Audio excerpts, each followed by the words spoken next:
ot.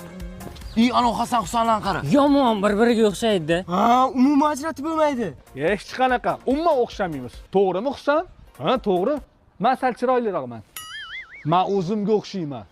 Egizaklar bunaqa gaplarni eshitib o'rganib ketgan bo'ladi. Lekin har doim ham seni kimgadir o'xshatishlari yoqavermas ekan.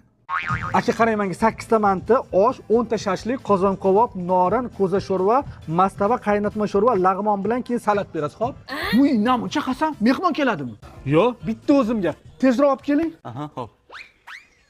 Ko'proq ovqat yesam semirib ketaman. Keyin umuman bir-birimizga o'xshamay qolamiz.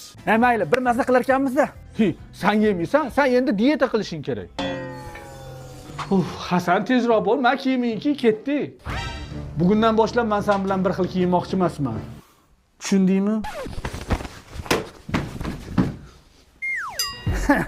Kachok bo'lsam, umuman bir-birimizga o'xshamay qolamiz. Sen hozir xurrak yotib uxlab yotgan bo'lsa kerak. Assalomu alaykum. Aka, soch kalga oling. Nima Hasan, tinchlikmi? Ko'p gapirmang, oling. Xo'p. Ana bo'lar ekan-ku. Endi Husan bilan 100% boshqa odammiz. Mayli, boya Husan ham kalga oldirib ketibdi. Aha.